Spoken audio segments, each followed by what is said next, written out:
how would you react and how would you go about it if your daughter was working in a go-go bar or within that Well, industry? okay, so let's a majority of the ladies that work in the go-go bars here working here because they've got no support for shop. What happens to between is Thai guys, I've got a lot of good, really, really good, solid Thai friends. I'm very lucky to call them my friends. But historically, and too far too common, the Thai boys are all, these girls get no sex education, very, very little. So, of course, they don't understand the birds and bees. So then along comes this young, good-looking Thai lad, and also has some fun, gets her up duff. Now there's a baby in the set. Thai men are very, in general, I'm not saying everyone, but in general, are very quick to run away and say, well, that's not for me. I only wanted some fun. So now this girl's sat there with a baby. You don't get no social support out here. There's no government support. So you're on your jack. So she's sat there cradling the baby thinking, oh my God, the love of my life's done one. I've now got my baby. And Thais are so family orientated beyond belief. So now what happens is she gives the baby to mum and then she'll come down here to work. The reason they're most of them here is so they can afford to support their baby. And it's very different out here. So in England, what happens is mum and dad support the kid. That's the way it works. Mum and dad are older, they've got the money, they support it.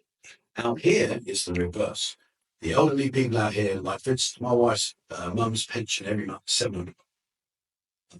700. The dad's is 800. Wow. Yeah. So we're talking pence. We're talking not even £1,000 a month for them to live. So that's under £20 sterling. Yeah. So then what happens is they give the baby to mum and dad or to nan and granddad.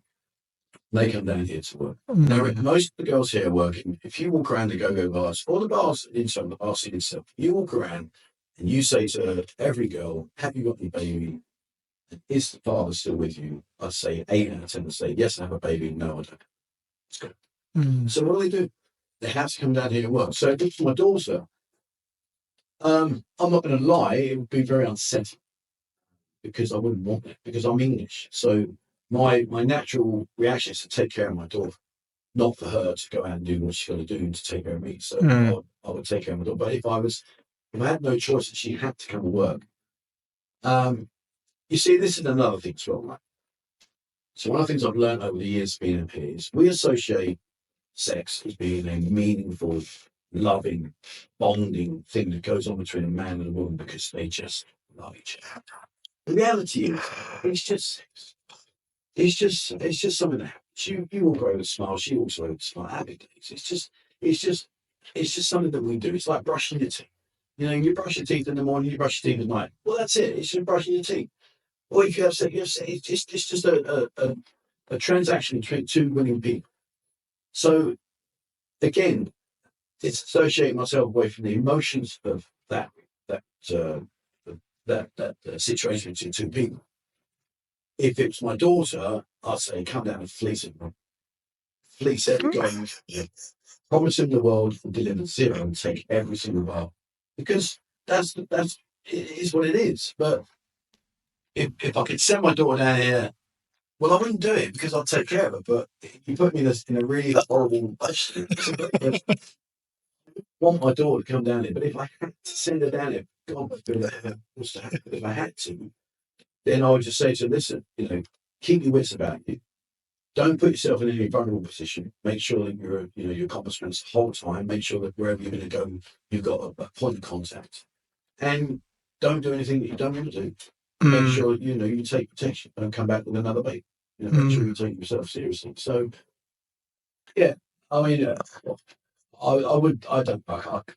you've done it now. The thought of that's just making my spine tingle already. Oh, yeah. So what advice would you have for a lady in that industry if she totally doesn't want to be there doing it, which most of them don't? What advice would you have for them if they want to pivot to do something else? Come down here to work. Yeah. Or she's even working here and she's got some money or she hasn't got the money, but how advice could she pivot into doing something else? I would tell her, don't believe everything you hear. Because again, it goes back to the guys that come out here.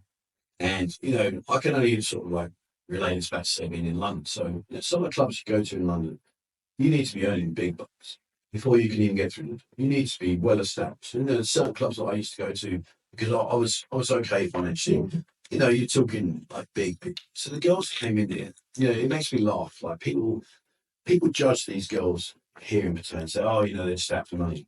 Listen, guys, let's be cool. When I walked into I go to Zetman's nightclub in London, which was a really good club, really good, but it's expensive. You go in there, the girls know you've got money because you're in.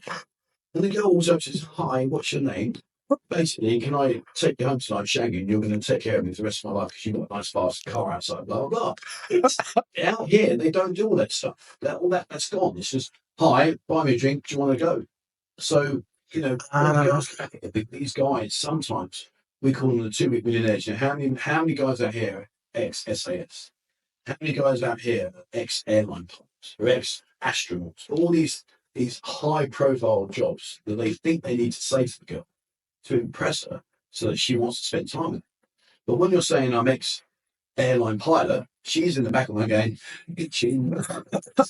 money, let's have it. And so she's going to likewise expect the expensive things. But if really, and I don't mean this in any way disrespectful, so please don't tell us why, but if you're a factory worker, but you made out you're an airline pilot, she's going to want airline pilot treatment. But you ain't able to provide it because you're sadly not an airline pilot. So now what are you going to do? So of course it's who's telling the best lie. How long have you worked this week? Oh, first day. Oh, well, how did you learn English so quickly? YouTube.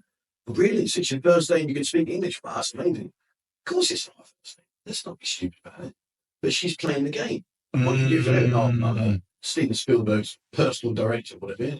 You make up these guys make up these jobs. I'm a corporate company director. Oh, really? Yeah. Right hand man with Richard Branson, all this other stuff. The girls are like, no, you're not. No, you're not. Because if you were, you wouldn't be here. Because how many multimillionaires that are really generally multimillionaires come to Solid Six? I don't know many.